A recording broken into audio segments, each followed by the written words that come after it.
धर्म प्रेमी भाइयों एवं सुशील बहनों, आज भी हम लोग आपकी सेवा में जिन वाणी सुनाने के लिए उपस्थित हैं।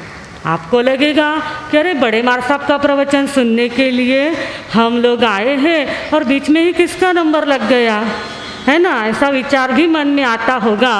परंतु कहते हैं ना कि जब जीमन करते हैं, आप लोग घर में जीमन करते हैं तो उसमें पहले नमकीन परोसा जाता है और स्वीट डिश कब होती है? बाद में, है ना। स्वीट डिश कब होती है? बाद में होती है। तो स्वीट डिश हमारे लिए बाद में तो प्रस्तुत है ही, पर उसके पहले थोड़ा सा नमकीन भी ज़रूरी होता है। सारी मिठाई हो तो शुगर होने में देर नहीं लगती। तो इसलिए थोड़ा सा हम लोग भी जिन वाणी की सेवा करेंगे, जिन वाणी को सुनाने का आपको प्रयास करेंगे। भले ही छोटे हैं परंतु जिन वाणी बड़ी है, हमारी क्या है, जिन वाणी बड़ी है और बड़े मार साहब का आशीर्वाद बड़ा है। तो उस आशीर्वाद से हम थोड़ा बहुत आपके सामने प्रस्तुत होने का प्रयास करेंगे। कल ही हमने देखा कि हमारा चातुर्मास पर्व प्रारंभ हो गया है। कल हमने बड़े ज़ोर शोर से चातुर्मास पर्व का स्वागत किया। हमारी बहनें तो लाल चुनरी पहन के चुंदड़ी की साड़ी में रंग बिरंगी रूप में यहाँ पर उपस्थित हुई और वो नज़ारा देख के ही बड़े मार साहब का मन तो खुश हो गया। एकदम उनका मन आनंद से भर गया, हम सभी का मन आनंद से भर गया। तो कल हमने चातुर्मास पर्व का स्वागत किया और जिन गुरुओं के हमारे ऊपर आशीर्वाद है, जिन गुरुओं के कारण हम आज धर्म ध्यान कर रहे हैं, जिन्होंने हमें धर्म सिखाया है, ऐसे गुरुओं का भी हमने क्या किया, कल गुणगान किया, स्मरण किया, उनको वंदन नमस्कार किया। और उसको करते हुए आज हम चातुर्मासिक पर्व के दूसरे दिन की ओर आगे बढ़ रहे हैं। हमारे यहाँ पे कहा गया है कि चातुर्मास में मुख्य उद्देश्य क्या होता है? भगवान की वाणी को सुनना। क्या उद्देश्य है हमारा? जिन वाणी को सुनना, भगवान की वाणी को सुनना। और उस वाणी को सुनते सुनते हमारे अशुद्ध बने हुए मन को क्या करना है? हमें शुद्ध करना है। हमारे अशुद्ध बने हुए भावों को शुद्ध करना है और शुद्धता की ओर आगे बढ़ना है। इसके लिए कहा गया है, जिन वयने अनुरक्ता जिन वयनम करेन्ति जे भावेणम अमला असंकिलिठा ते होन्ति परित्त संसारी। जिन वाणी सुनने का क्या लाभ है? 2 लाइन में भगवान ने उत्तराध्ययन सूत्र में बताया है कि जिन वयने अनुरक्ता, जिन वचनों में जो अनुरक्त होते हैं, जिन वचनों से जो प्रेम करते हैं, और जिन वयनम करेन्ति जे भावेणम, जिन वचनों को सुनकर भावपूर्वक जो उनका आचरण करते हैं, उनको 3 लाभ होते हैं। उनको कितने लाभ होते हैं? सुनना है, ध्यान दे के सुनना है। सिर्फ प्रवचन सुनने के लिए सुनना नहीं है, वो हमारे भीतर कुछ परिवर्तन लाए, हमारे ज्ञान में वृद्धि करे, इसके लिए प्रवचन होता है। तो ध्यान दे के सुनना है। जिन वाणी सुनने का 3 लाभ होते हैं। जिन वाणी सुनने से क्या होता है? अमला, व्यक्ति कर्मरहित होता है, अमल होता है, यानी कर्म रहित होता है। मल किसका होता है? कर्मों का होता है। और जैसे जैसे हम जिन वाणी सुनते हैं तो हमें कर्मों का स्वरूप ध्यान में आता है और उनसे रहित होने का मार्ग भी हमें मिल जाता है। तो पहला लाभ क्या होता है? हम कर्म रहित होते हैं। दूसरा लाभ बताया असंकिलिठा, हम लोगों को बहुत जल्दी क्लेश हो जाता है, मन में बहुत जल्दी उद्वेग आ जाता है, बहुत जल्दी आवेश आ जाता है, क्रोध आ जाता है। परंतु जैसे जैसे भगवान की वाणी सुनते हैं, वो शीतल पानी का काम करती है और हमारे मन में उठने वाले जो क्रोध, मान आदि जो कषाय है, उनको शांत करने का क्या करती है? वो प्रयास करती है। यानी जैसे जैसे हम भगवान की वाणी सुनते हैं, हम क्लेश रहित होते हैं। दूसरी बात क्या है? क्लेश रहित होते हैं। और तीसरी बात, बहुत महत्वपूर्ण बात बताई, परित्त संसारी ते होंती परित्त संसारी, उनका संसार क्या हो जाता है, सीमित हो जाता है, उनका संसार सागर में भटकना बंद हो जाता है। इतने इतने लाभ जिन वाणी सुनने के हैं, भगवान की वाणी सुनने के हैं, प्रवचन सुनने के हैं। और उसमें बहुत एक बात महत्वपूर्ण बताई कि इन वचनों को सुनने से लाभ तो होगा ही, क्योंकि आप भी सुन रहे हैं, आपको भी ये लाभ होने वाला है। पर लाभ कब होने वाला है, तो उसी गाथा में बताया है, भावेणम, भावपूर्वक किया, श्रद्धापूर्वक किया, भावपूर्वक किया, तो ही आपको उसका फल। नहीं तो हम बोलते रहेंगे, आप सुनते रहेंगे, और बाहर निकलने के बाद पूछा कि भाई मार साहब ने प्रवचन कैसा दिया, तो बोले बहुत अच्छा दिया। तो बोले क्या दिया, बोले बहुत अच्छा दिया, वो उस समय सुन लिया हमने। क्या है, उस समय सुन लिया, मार साहब अच्छे बोले, परंतु अब हमें क्या करना है, भावपूर्वक सुनना है, श्रद्धापूर्वक वो भीतर में उसको ग्रहण करना है। और भावपूर्ण अगर हम कोई भी क्रिया करते हैं तो वो ही क्रिया हमें क्या देती है, फल देती है, फलवान होती है। हम रोज़ मंगल पाठ सुनते हैं, मंगल पाठ सुनते हैं और उसके बाद एक दोहा गाते हैं हम लोग, भावे भावना भाविए, भावे दीजे दान, भावे धर्म आराधिए, भावे केवल ज्ञान, भावे पद निर्वाण। की भावना से अगर आप कुछ भी करो तो आपको केवल ज्ञान भी प्राप्त हो सकता है और पद निर्वाण भी प्राप्त हो सकता है। परंतु भाव कैसे होने चाहिए, शुद्ध होने चाहिए, निर्मल होने चाहिए। हम संसार में रहते हैं, आप लोग भी और हम लोग भी कहाँ रहते हैं, संसार में रहते हैं। आए दिन प्रतिदिन कितने लोग हमको मिलते हैं, हमारे घर में भी कितने सारे लोग होते हैं, बहू होते हैं, बेटियाँ होती है, हमारे पतिराज होते हैं, और भी कितने कितने लोग हमारे घर में होते हैं। हमारा भी एक ग्रुप होता है, उसमें भी बहुत सारे लोग होते हैं। तो इस तरह से प्रतिदिन हम बहुत सारे लोगों को मिलते हैं, जुलते हैं, और जैसे जैसे लोगों को हम मिलते हैं, जैसे जैसे उनसे बात करते हैं, व्यवहार करते हैं, और जैसे आगे वाला हमारे ऊपर बॉल फेंकता है या हमारे साथ बोलता है, तो वैसा ही हमारी भी प्रतिक्रिया हो जाती है। हमारे भाव कैसे हो जाते हैं, आगे वाले ने अगर हमारी प्रशंसा की ना, तो हमारे मन में उसके प्रति भाव अच्छे हो जाते हैं कि अरे कितना मस्त सासू जी है हमारा, मैं आज रसोई करी तुम्हारी घनी सारी प्रशंसा करी। किसी ने हमारी प्रशंसा की तो तुरंत भाव क्या हो जाते हैं, अच्छे हो जाते हैं। और उसी समय किसी ने हमारी निंदा कर दी तो क्या हो जाता है, मन में द्वेष आ जाता है।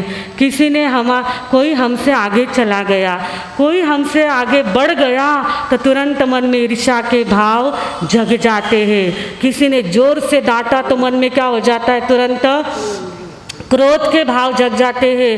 कभी हम कहीं पर भी गए और किसी बॉस ने ज़ोर से बोल दिया तो तुरंत हमारा ईगो क्या हो जाता है, हर्ट हो जाता है, और हमारे भाव तुरंत उसके लिए क्लेश के बन जाते हैं। इस तरह से अगर हम हमारा निरीक्षण करें तो प्रति क्षण प्रति पल हमारे भाव क्या होते रहते हैं, बदलते रहते हैं। भगवान मतलब कहते हैं कि भाव इतने जल्दी बदलते हैं कि कहते हैं शेयर मार्केट के भाव तो भी थोड़े स्थिर रहते होंगे। शेयर मार्केट है ना, उसके भाव तो भी थोड़े क्षण के लिए स्थिर रहते होंगे, पर हमारे मन के भाव क्या होते हैं, कंटिन्यू प्रति पल प्रति क्षण क्या होते रहते हैं, बदलते रहते हैं। ये बदलते हुए भाव कभी शुभ भी होते हैं और कभी अशुभ भी होते हैं। परंतु इन भावों में अगर हमारी अशुभता अशुद्धता बढ़ती गई तो हमारा क्या हो जाता है, हमारा पतन होता है। हमारे पतन की ओर हम अग्रसर हो जाते हैं। हमारे भगवती सूत्र में कहा गया है कि भाव शस्त्र है। भाव क्या है, शस्त्र का भी काम करते हैं। तलवार आदि जो शस्त्र है, बंदूक आदि जो शस्त्र है, वो तो भी कुछ क्षण लेते हैं आगे वाले को हानि पहुंचाने में, पर हमारे जो भाव है ना वो अगर एक बार खराब हो गए, दूसरे के प्रति खराब हो गए, तो दूसरे को इतना जल्दी इफेक्ट करते हैं कि उनको भगवती सूत्र में किसकी उपमा दी गई है? शस्त्र की उपमा दी गई है।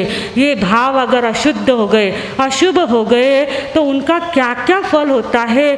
तो कहते हैं आदिवासी कबीले होते हैं, अफ्रीका देश है, वहाँ पे बहुत आदिवासी कबीले हैं, और वो आदिवासी जो कबीले होते हैं वो कभी कभी जंगल में जाते हैं और उनको लगता है कि हमें ये पेड़ नहीं चाहिए। बहुत सारे पेड़ होते हैं जंगलों में, तो उनको लगता है कि हमें ये पेड़ नहीं चाहिए, तो वो पेड़ को काटते नहीं हैं, वो पेड़ को काटते नहीं हैं। सारे कबीले के लोग उस पेड़ के आजू बाजू में घेरा डाल के खड़े हो जाते हैं और पेड़ को भावना देते हैं। पेड़ को क्या करते हैं? भावना देते हैं। तू गिर रहा है, तू कट रहा है, तू यहाँ से निकल गया है, तू हमको नहीं चाहिए। तो उसको ऐसे दुत्कारते हैं, उसको फटकारते हैं, उसको भाव देते हैं कि तू गिर गया है। उसको क्या भावना देते हैं? गिर गया है। और इतने सारे लोग एक साथ मिलकर जब उस पेड़ को भावना देते हैं तो कहते आश्चर्य होता है, वो बड़े से बड़ा पेड़ भी थोड़े दिनों में कट कर नीचे गिर जाता है। ये किसका प्रभाव है? भावों का प्रभाव है। इतना ज़्यादा भावों का प्रभाव होता है, ये शस्त्र का काम भी करते हैं। और कहते हैं हमारे व्यक्तित्व के 3 पहलू होते हैं। पहला होता है भाव, दूसरे होते हैं विचार, और तीसरी होते हैं हमारा व्यवहार। हमारे भीतर से भाव उठते हैं। भाव कहाँ से उठते हैं? भीतर से भाव उठते हैं, वैसे हमारे विचार हो जाते हैं। मानसिकता हमारी वैसी हो जाती है, मन में विचार आते हैं, और जैसे विचार होते हैं वैसा हमारा व्यवहार होने लग जाता है।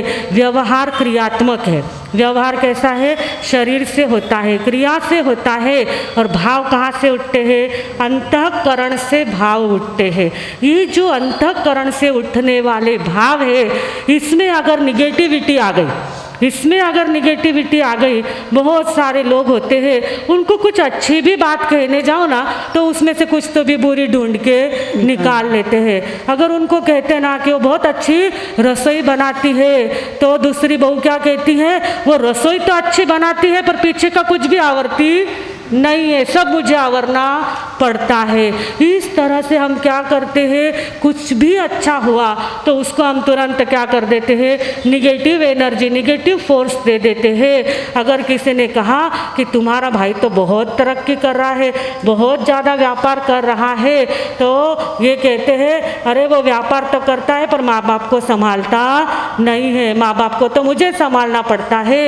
इस तरह से किसी की भी प्रशंसा होती हो, किसी की भी अच्छी बात होती हो, तो हम तुरंत क्या कर देते हैं? निगेटिव सोचते हैं, निगेटिव बना देते हैं उस बात को।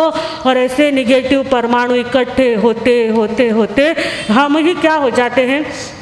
एक निगेटिव बन जाते हैं। हम लोग ही क्या होते? खुद ही एक निगेटिव एनर्जी बन जाते हैं। और फिर हमको कुछ अच्छी भी बात हमारे सामने आई ना तो वो अच्छी होती नहीं है। एक बुढ़िया थी, देखो भाव कैसे अशुद्ध हो जाते हैं मन के। एक बुढ़िया थी, उसको कुबड़ निकली हुई थी, कुबड़ी थी बुढ़िया, और इतनी बड़ी कुबड़ निकली हुई थी। तो जब भी वो अपने घर से बाहर निकलती तो बाहर में सारे बच्चे उसके आजू बाजू में इकट्ठे हो जाते और उस बुढ़िया के कुबड़ की क्या करते? सभी मजाक करते, कोई उसे चिढ़ाते, कोई उसे बोलते, तो बुढ़िया क्या हो जाती? चिढ़ जाती। बुढ़िया चिढ़ जाती और चिढ़ने के बाद क्या करती? बच्चों को पत्थर मारती, डंडी मारती, और इस तरह से सब वातावरण खराब हो जाता। तो एक बार वहाँ से एक सिद्ध पुरुष निकले, नारद जी निकले वहाँ से, और उन्होंने देखा कि बुढ़िया बहुत परेशान हो रही है। उसकी कुबड़ की सब हंसी उड़ा रहे हैं, वो परेशान हो रही है, लोग उसको चिढ़ा रहे हैं, बच्चे उसकी मजा ले रहे हैं। तो वो बुढ़िया के पास जाते हैं और बुढ़िया को कहते हैं कि माँ जी, आपको ये जो कुबड़ है ना, आपका ये जो शरीर टेढ़ा है, आपकी ये जो कुबड़ निकली हुई है, आपको बहुत ज़्यादा तकलीफ देती है, तो मैं इसको सीधा कर दूँ क्या? क्या कहा नारद जी ने? माँ जी आपकी कुबड़ में सीधी कर दूँ क्या, जिससे आपको कोई भी चिढ़ाएगा नहीं, आपको कोई परेशानी होगी नहीं। तो बुढ़िया के भाव देखो, देखो कैसे भाव मन के बन जाते हैं। तो माँ जी के ऊपर कृपा कर रहे नारद जी, पर माँ जी ने क्या कहा कि नारद जी अगर आपको कुछ करना ही हो ना, मेरे कुबड़ से मुझे कोई परेशानी नहीं है। क्या कहा माँ जी ने, मेरे कुबड़ से मुझे कोई भी परेशानी नहीं है। अगर आपको करना ही है ना तो ये सारे जो हंसने वाले हैं ना, इन सबको कुबड़ा बना दो। क्या कहा, ये जो मुझ पर हंसते हैं ना, इन सभी को तुम क्या कर दो, कुबड़ा बना दो। मेरा तो कुबड़ मुझे कोई तकलीफ देता नहीं है। भगवान वरदान देने आए हैं। नारद जी वरदान दे रहे हैं कि तुम्हें सीधा कर देता हूँ, पर मन के बने हुए जो अशुद्ध भाव है वो अच्छी बात भी करने को तैयार नहीं होते हैं। वो क्या कहते हैं, जो मुझ पर हंसते हैं ना उनको तुम क्या कर दो, कुबड़ा बना दो। तो इस तरह से हमें हमारे भावों का निरीक्षण करना है कि हमें इस तरह से निगेटिव एनर्जी, निगेटिव फोर्स हमारी तरफ इकट्ठा करना नहीं है। परंतु क्या होता है, दिन भर में तो लोगों से संपर्क आता ही है। फिर उस समय हमारे भाव शुद्ध करने के लिए हम क्या करें, भाव शुद्ध करने के लिए हम क्या करें। तो ज्ञानी लोगों ने कहा है कि जो भी व्यक्ति आपको अच्छा नहीं लगता है, जिसको देख के आपको द्वेष आता है, जिसको देख के आपको क्लेश आता है, उस व्यक्ति के प्रति आपका व्यवहार अच्छा नहीं है या उसका भी आपके प्रति व्यवहार अगर अच्छा नहीं है, तो आपने क्या सोचना है, उस व्यक्ति के प्रति रोज 10 बातें अच्छी सोचनी है। हमारे घर में भी हम साथ में रहते हैं तो कोई व्यक्ति हमें अच्छा नहीं लगता है, तो उस व्यक्ति के प्रति कहा है कि रात को सोते समय उस व्यक्ति के प्रति आप कुछ तो भी 10 बातें अच्छी लिखो, अच्छी 10 बातें उसके प्रति सोचो कि भले ही वो व्यक्ति मेरे लिए अच्छा नहीं है, पर वो समाज का कितना काम करता है, हमारे गली में वो कितना काम करता है, हमारे घर का कितनी जिम्मेदारी वो संभालता है। इस तरह से शुभ भाव लाके अपने अशुभ भाव को तुम क्या कर दो, शांत करने का प्रयास करो। दूसरी बात कही कि अगर हमारा मन अच्छे कार्यों में लग जाता है, जैसे हमारे वडगांव शेरी का संघ है, वो हमेशा अच्छे अच्छे कार्य करता रहता है, गौतम निधि का कार्य करते रहता है। अभी कोविड का प्रसंग था तो उस समय कोविड सेंटर खोला, कोविड के लोगों को उन्होंने दान धर्म किया, यहाँ पे भोजन की व्यवस्था करी। तो जब मन अच्छे कार्य में लग जाता है ना, तो उस समय मन के भाव क्या हो जाते हैं, अपने आप शुद्ध होने लग जाते हैं, अपने आप ऊर्जा का ऊर्ध्वगमन होने लग जाता है और मन की अशुद्धता क्या हो जाती है, खत्म हो जाती है। और तीसरी बात कही कि अगर मन के भाव शुद्ध करने हैं तो सत्संग करना चाहिए। जो आप लोग अभी सत्संग कर रहे हैं, प्रवचन सुन रहे हैं, आपको भी सब बातें मालूम है, आप तो हमसे भी ज़्यादा ज्ञानी हुए, क्योंकि आप संसार में रहते हैं, इतना सारा व्यवहार करते हैं, संसार चलाते हैं, आपको तो आए दिन इतनी सारी बातें जानने मिलती है, आपको तो हमसे भी ज़्यादा बातें मालूम है।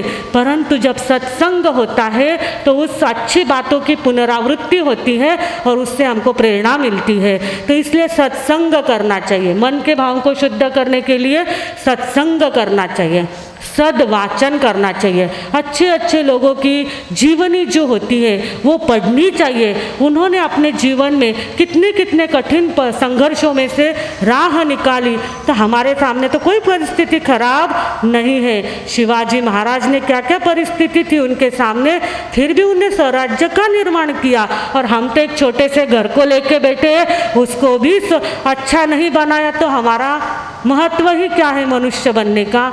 इस तरह से सोच के हमें क्या करना है, सद्वाचन करना है, उससे प्रेरणा लेनी है। और लास्ट में बताया सद्भावना, सद्भावना करनी है, मंगल भावना करनी है, और जो मंगल भावना सतत करते रहता है उसके भाव शुद्ध होते हैं और उसके संपर्क में आने वाले के भी भाव शुद्ध होने लग जाते हैं, उसको भी प्रचिति आने लग जाती है, उसको भी बरकत होने लग जाती है। कहते हैं न्यूयॉर्क के अंदर एक सच्चा बना हुआ प्रसंग है, न्यूयॉर्क का है, अपने देश का भी नहीं है। देखो वहाँ पे भी भाव की शुद्धि है, तो कैसे कैसे चमत्कार घटित होते हैं। न्यूयॉर्क के अंदर बैंक ऑफ न्यूयॉर्क, वहाँ पे जो बैंक थी, वहाँ पे पैसे देन लेन का, बैंक में तो क्या होता है, पैसे लेने और देने का कार्य वहाँ पे होता है। तो वहाँ पे बैंक में क्या हो रहा था, पैसे लेन देन का कार्य चलता था। वहाँ पे 6 काउंटर लगे हुए थे, वहाँ पे 6 काउंटर थे। लोग आते थे, अपने पैसे वहाँ से लेके जाते थे। तो एक मैनेजर जो था, बैंक का जो मैनेजर था, वो कुर्सी पे बैठा हुआ देख रहा था कि 6 काउंटर लगे हुए हैं, पर एक काउंटर पे सबसे ज़्यादा भीड़ है, बाकी के काउंटर खाली पड़े हैं और लोग एक ही काउंटर पे भीड़ कर रहे हैं। तो उनको आश्चर्य हुआ कि लोगों का टाइम खराब हो रहा है और एक ही काउंटर पे सब भीड़ कर रहे हैं, बाकी बाजू में क्यों नहीं जाते हैं, बाजू में भी जाना चाहिए, पैसा जल्दी जल्दी लेके यहाँ से जाना चाहिए। तो उसको आश्चर्य हुआ। तो मैनेजर अपनी जगह से उठ के आया और लोगों को कहा कि आप यहाँ पे भीड़ करके, एक आदमी से पूछा तुम यहाँ क्यों भीड़ कर रहे हो, बाकी भी काउंटर खाली पड़े, वहाँ से पैसा ले लो और निकल जाओ। तो उसने कहा नहीं, हमें तो इसी काउंटर से पैसा लेना है। बोले क्यों? तो कहा कि इस काउंटर पे जॉन नाम का आदमी बैठता है और उस जॉन नाम के आदमी से हम पैसा लेते हैं ना, तो हमारे काम को बरकत लगती है, हमारे पैसे को बरकत लगती है। हमारे यहाँ से पैसे लिए घर गए तो और पैसे हमको कहीं ना कहीं से बरकत लग जाती है। दूसरे व्यक्ति को पूछा भाई इसको तो बरकत लगती है पर तू क्यों खड़ा है यहाँ पे?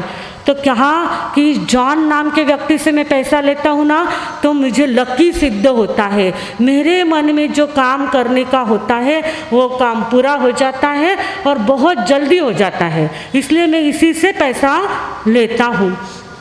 तीसरी एक महिला थी, उसको पूछा तुम क्यों यहाँ खड़ी हो, तुम क्यों यहाँ से पैसा लेती हो? तो उसने कहा मैं तो यहाँ से ही पैसा लेना पसंद करती हूँ क्योंकि मेरे जीवन में तो चमत्कार घटित हो गया। क्या कहा? मेरे जीवन में तो चमत्कार घटित हो गया। बोले क्या चमत्कार घटित हुआ? तो कहा कि मेरे इस बैंक में बहुत सारे पैसे जमा हैं और मेरी शादी भी हो गई है, परंतु मेरा मन दूसरे व्यक्ति पर आ गया, दूसरे व्यक्ति से मेरा प्रेम हो गया और उस प्रेमी ने मुझे क्या कहा कि तू क्या कर, तेरे पति को छोड़ दे और बैंक में जितना तेरा पैसा जमा है ना वो सारा पैसा निकाल ले, अपन दोनों क्या कर लेते हैं, भाग जाते हैं और शादी कर लेते हैं। तो मैं भी उसके बहकावे में आ गई और इस बैंक में मैं पैसा निकालने के लिए आई और आने के बाद इस जॉन नाम के व्यक्ति से मैंने पैसे भी निकाल लिए। मेरे को भागना था, मेरे को उस प्रेमी के साथ जाना था, तो मैंने काउंटर से पैसे भी ले लिए और मैं भागने के लिए उसके साथ जाने लग गई। पर जैसे ही उस जॉन ने मेरे हाथ में पैसे दिए और मेरे विचार, मेरे भाव एकदम क्या हो गए, बदल गए कि अरे मैं ये क्या कर रही हूँ, मैं ये क्या कर रही हूँ, मेरा प्रेम करने वाला जो पति है उसको छोड़ के मैं जा रही हूँ और ये प्रेमी का क्या भरोसा, ये इसने तो पहले मुझे गलत राह पे लगाया है, मेरे पति के विरुद्ध मुझे भड़काया, पैसा निकालने के लिए कहा और इसका प्रेम अगर पूरा हो गया तो ये मुझे छोड़ भी देगा, इसका क्या भरोसा है। और एकदम से मेरे विचार बदल गए और जितने पैसे मैंने खाते से बाहर निकाले थे वो वापस जाके वहाँ पे मैंने क्या कर दिए, भर दिए, सीधे अपने घर पे गई और आज भी अपने पति के साथ में आनंद पूर्वक रहती हूँ। ये चमत्कार मेरे जीवन में हो गया, इसके लिए मैं इसी काउंटर से क्या करती हूँ, पैसा लेती हूँ। चौथा भी एक व्यक्ति वहाँ पे था, उसको पूछा भाई इस बहन के जीवन में तो चमत्कार हो गया पर आपकी क्या बात है? तो कहा कि मैं यहाँ से बैंक से छुट्टी के दिन पैसा निकालता था और पैसा जैसे ही हाथ में आता था तो मुझे गलत बातें करने की इच्छा होती थी, गलत गली में जाने की इच्छा होती थी, पराई स्त्री के पास जाने की इच्छा होती थी, शराब पीने की इच्छा होती थी, पैसा सट्टा जुगाड़ में लगाने की इच्छा होती थी। परंतु एक दिन मैंने जॉन के हाथ से पैसा लिया और एकदम से मेरे मन में भाव बदल गए कि अरे मैं पराई स्त्री के पास जाके शराब पी के पैसे को बर्बाद कर रहा हूँ, मुझे पैसे को बर्बाद नहीं करना है। और मैं गलत जगह पे जाने की अपेक्षा में सीधा कहाँ चला गया, मंदिर में चला गया, क्योंकि मेरे भाव क्या हो गए, उस पैसे से बदल गए।